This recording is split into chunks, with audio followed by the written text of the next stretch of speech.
Magandang araw sa inyong lahat mga bro. So ngayon araw, meron po tayo ditong gagawin na isang Kawasaki Rouser 180. So ang problema nito mga bro, ayaw umandar. So home service pala tayo mga bro dito sa Cainta, Rizal, no? So pagka pino-start natin, ayun, no, ganyan lang ang reaction niya. So tutroubleshoot natin mga bro kung ano yung problema kapag ganito yung nangyari sa motor nyo, ano? Bago natin umpisahan mga bro, yung mga bago pa lang dito sa ating channel, huwag niyo po kalimutan mag-subscribe and hit the notification bell para po palagi kayong updated tuwing mag-upload po tayo ng mga panibagong video.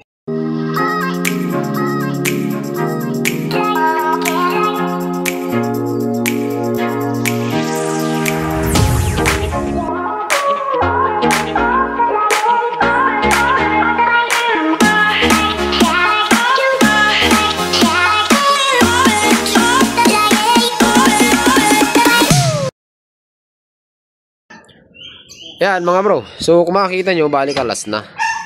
So ang ganitong problema mga bro, sabi naman ni bro, ayan, shoutout pala kay bro. Ano ba pangalan mo bro? Ron.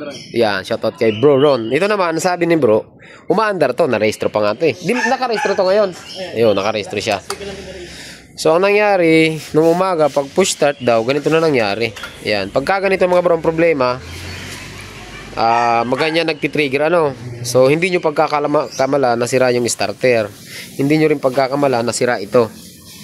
Ito naman akala na bro ito yung sira kaya bumili siya ng bago. So bagong palit yan, kita nyo naman oh. Bago siya, di ba?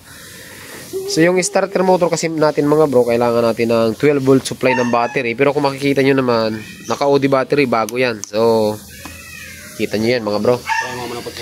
So bagong battery. Pagka ganun mga bro, nag-click sound siya ano. Ibig sabihin nun, buo yung switch, buo yung wirings, at buo rin to yung ating relay. Ganito lang ang troubleshoot natin dyan mga bro. Una, kuha muna kayo ng flat screw na maliit or kahit anong metal part, pwede yung pagrekta to. Rekta natin yan mga bro. Pag umandar yan, maganda. Patay, wala talaga. Kahit nakaw pang susian mga bro, dapat magti-trigger ang starter. Wala eh. So may problema talaga. So gagawin natin, kalasin natin to, magneto. So madali lang din naman yan mga bro. Ang kagandahan dito sa Rouser, wala na kayong kailangan ibabang mga footrest. So automatic kaya natin tanggalin to. Ang maganda dito, wala rin tong langis, no? Yung mga Rouser 200, 180, 220, dry type po yung kanyang stator. Ibig sabihin walang langis dito. Ngayon, kalasin mo na. Dito muna bro. Malay mo, dito lang sa magneto ang problema. Yan. Kalasin muna natin mga bro ha. Ito. 8mm. Yan. Lahat ng 8mm socket. Tatanggalin natin yan. Kasi possible yan mga bro. May kumalang dito sa starter. Try muna natin.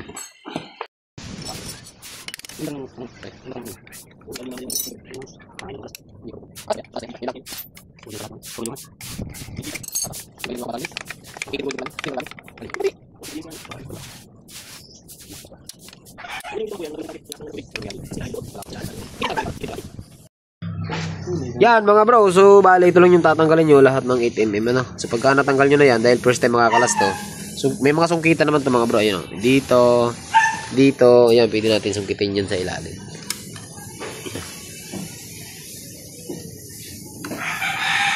Yan. Chat. Tingnan natin ang loob. Kalawang yan sigurado. Kalawang boy.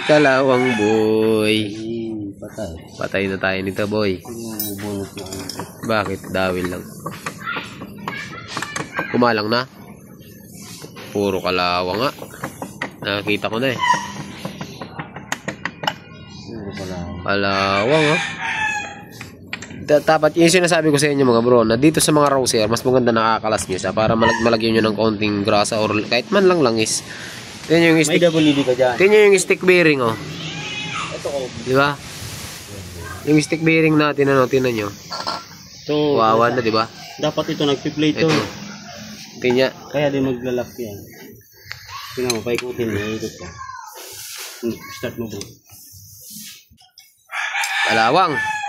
Bukan natin i-crank ng kaunti lang ha. On. Wala talaga. Natuluyan na oh. Chat. Wala itong dashboard. Wala. Hindi naka-neutral eh. Hindi naka-neutral. Kaya naman pala eh. Neutral. Hindi. Kaya kasi naka-neutral yan.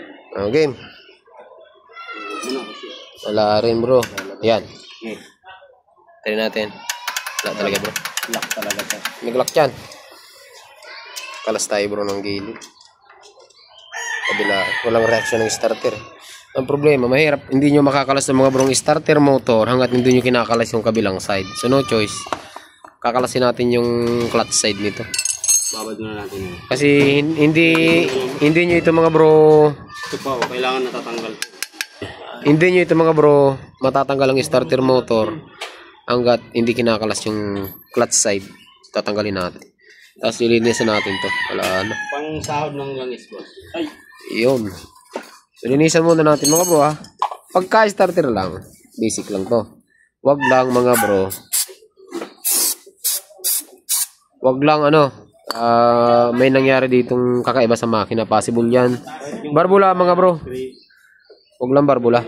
Okay, so ang gagawin natin dito mga bro, linisan lang muna natin to. So nakita nyo naman, kahit direkta natin, walang reaction yung kanyang starter motor. Dapat umikot na po yan, So, no choice, kakalasin talaga natin. So hindi ko napapahabayan yung video natin mga bro. Tanggalin nyo lang yung headlight. Wala na mga bro, payak na yung kasama natin. Mga bro, gwapo ka dito sa silapong ko. Bago to eh. Tanggalin natin itong mga bro, mga 8mm na to. Yan. Kasi yung starter natin, kasama siya dito sa crankcase. Kaya kailangan natin siyang tanggalin. So, problema to. Basic lang din naman to. Basic na basic lang, no bro? So, tingin mo. Yata. Hindi ka na sigurado sa mga ginagawa natin, bro. Nakapagod na pod ka na sa buhay, bro.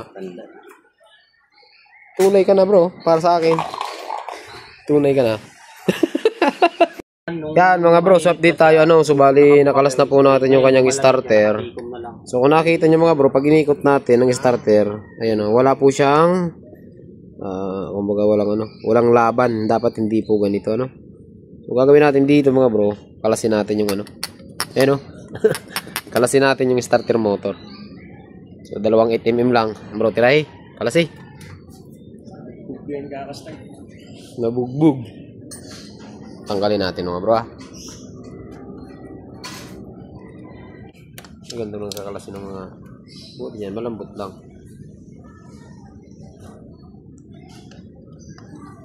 Tapos nakalas pala yung magnet patay. Yes. Kaya pa naman mandikit.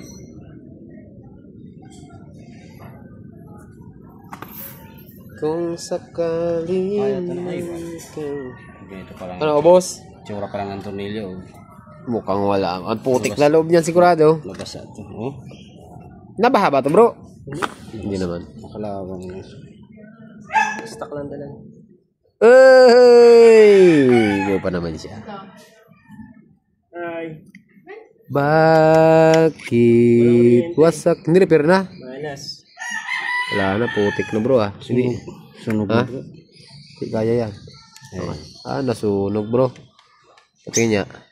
Sunog na putol yung kontak. Hindi repair na Ayun dinugtong na lang to tape yan Oo nga. Di ba? Tapos sa'yo Tape nga lang. Tape lang yan, nirepair na. Buo pa. Tapos pag ganito, wala na talagang kontak. Dapat tansya yung kulay. Ayan, nawala ng kontak. Kaya ng liha to. Ang nasunog dito is yung positive line lang bro. Ayan Ito yung negative. Actually, maganda pa mga bro yung carbon. Hindi ubos ang carbon Ang problema nito, nabulok. Hindi kita sa video yan. Ay, wala. Nawalan ng kontak yung positive. Pero kaya naman Pero hindi na to stock na mga spring bro. Tingin mo. Hindi, kaya naman to. May wear ka ba dyan bro? Pira natin ng malupit. Kaya yan. Basic lang yan. Yan mga bro, so update tayo So balang ginawa lang natin dito mga bro, dinugtong natin yung positive line. Kasi mga bro, ito kasi kita nyo yan, ito yung terminal ng positive, papunta yan sa carbon brush natin. Tapos ang negative nito is itong bolt na yan. So lahat naman ng metal parts nito ng motor mga bro ay consider as negative. Okay? So sasalpak na natin to. Dali lang ito mga bro. Ngayon, pwede nyo itong itry. Kung gusto nyo itry, idikit nyo lang to sa body ground. Okay, idikit nyo sa body. Tapos lagyan nyo ng positive to kung ikot. Ito, try natin bro. Pakuha nga saglit. Ito mga bro ha. Idikit nyo lang to sa body ground. Pare. Kahit saan dyan, metal pwede. Tapos, pwede dito. Ayan. Ulit natin. Hindi. Ayan. Ito yung positive natin mga bro. Ang positive niya, kung babaybayin nyo, ay yung papunta naman siya dito. So, pag clinic nyo, yung positive na galing dito, tatawid siya dito. Yun ang function ng relay natin. O, tayo natin na. Let's try. Positive. Dinig nyo. Kita nyo, yun o. Umiikot, diba? Kanina wala to.